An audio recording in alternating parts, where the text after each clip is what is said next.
I was really impressed with how the Classic Steps format works in virtual space. It's surprisingly effective.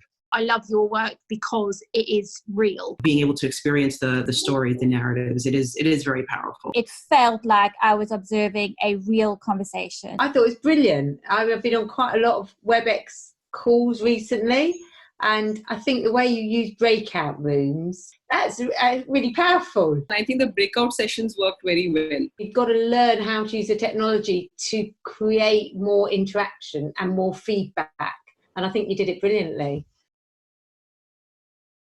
Welcome to the session. At various points, we'll be using some of the tools and techniques of Zoom. So we'll be using the whiteboard, we'll be using a poll question, and we'll be using the chat function at various points. And I'd like everyone to, in the chat function, just type a word or phrase for how you're feeling today. There's a lot of anxious, nervous feelings, aren't there? And we're going to be looking at that in a couple of the scenarios we look at today, actually, as well. So.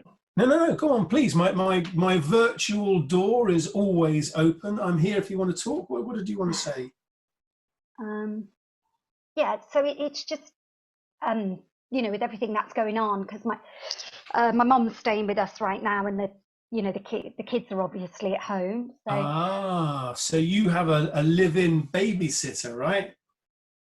Well, yeah, I say that because of social distancing, our nanny's not able to get to us at the moment. So with the kids, it's absolute mayhem. What would you say if you were in Harrison's shoes to begin to reassure her, Jessica? I'll probably just be transparent. You have to empower your staff. I would ask her how she would want to use the time. We're just going to pause on this drama right now and put you into breakout groups again.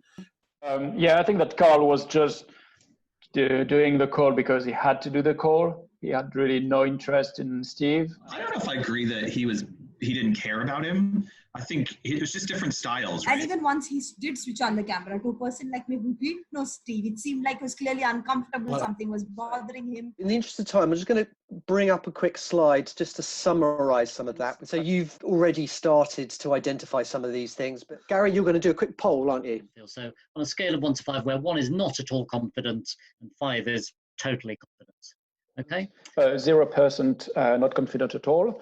18% slightly confident. That's interesting. So thank you for responding to that, everybody. That's again, that says a lot about where we are, doesn't it? I think a lot of us as leaders and managers are finding it difficult in this period of time. So let's have a think about some key learning from that.